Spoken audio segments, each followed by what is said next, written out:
Hey everybody, welcome back to the Smarketing CONNECT podcast. My name is Tom Libby, the CEO of Smarketing CONNECT, and your host today. Today I have brought back one more time with me Scott Arnold, and just for, again, memory purposes, Scott, can you just remind everybody who you are and what you do real quick? Sure. Scott Arnold, Conquered Sales Leadership, fractional sales management, and outsourced sales VP.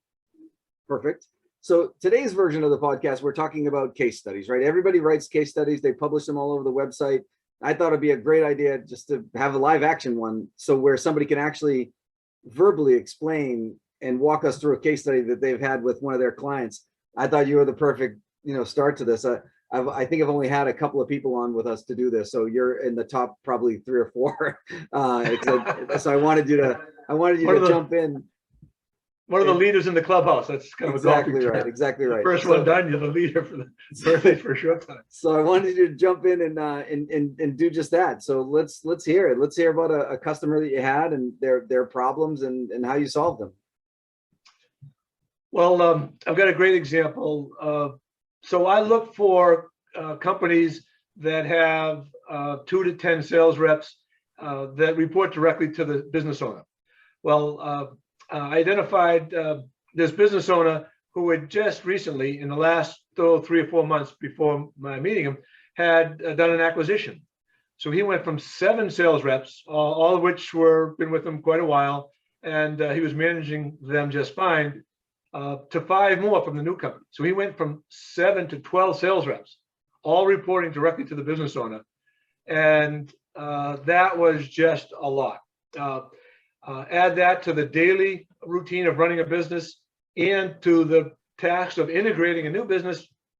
It was a great opportunity for me to come in and demonstrate my ability to help that business owner out, manage his 12 sales reps, and give them back some hours in the day to complete that acquisition integration and focus on other aspects of the business. So normally we would come in and I would do an assessment, go through a lot of the sales and marketing kinds of things he's doing, and then try to get some process in place, and managing the sales team and adding sales meetings and doing that. That's sometimes step 3 or 4 once you get a new process in place. And we went through all that, and he said, Scott, he says, that all sounds great. But what I really need you to focus on here, the first priority, is you've got to travel with these 12 sales reps. They all have got a nice book of business. So I want you to get in front of their top 2 or 3 accounts for each of them. And a month from now, tell me, are they real or are they pie in the sky? Are they 6 months out or are they 3 years out? Where are these big projects, the best projects? So that was the problem. The simple solution was that's where we started. And in 2 months' time, we identified a couple of major projects. Now, this was large capital equipment. So these were $1 million projects, but there were 3 or 4 of them that were very active and could close before year end. So that's where we focused our resources. And we identified of the 12 people, we identified a $7 million project that was still 10 to 12 months out, but that's where the resources were focused. And we got that. Actually, 10 months from me starting, we landed that $7 million project. Now, that wasn't all me, because it was some legwork had been done ahead of time, but that's what was priority number 1. Coming out of that and developing a discipline of working with the sales reps and identifying what's real and what's not, we were able to come up with $300,000 or $400,000 worth of business in that first 9-month period that was not on the books. New projects we identified and closed. So that's a great success story, and my ROI, it was significant for that small business owner. So in that particular case, when you disengage from that client, is something I would imagine you implemented is going to stay behind, or did you leave them with somebody actually in charge of their sales aside from the CEO?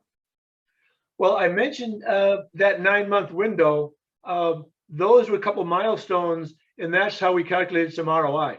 Now that turned into a 2.5 year engagement Okay. where I was helping. Once we got that done, then we focused on some of the core processes that we like to do. We looked at some marketing. How are they developing leads? How are they dealing with their vendors? Because vendors in that particular business, they were systems integrators. So vendors were counted on for leads and leveraging that relationship. So needless to say, they were better off when you finally did disengage. They were better off when you left than when you started. Well, absolutely. We had put together a lot of processes in place, identified some of their technical people that were really underutilized and could handle those vendor relationships. So yeah, that's part of what I do. Longer engagements are good as long as we're being productive and I'm adding value.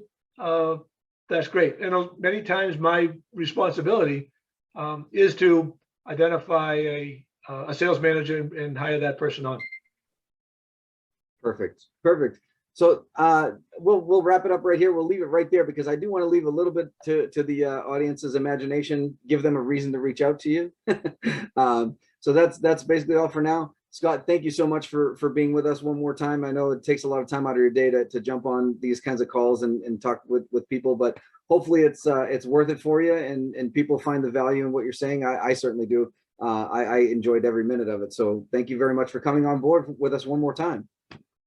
Thanks, Tom. My pleasure entirely. I appreciate the opportunity. And thank you everybody for watching and keep selling.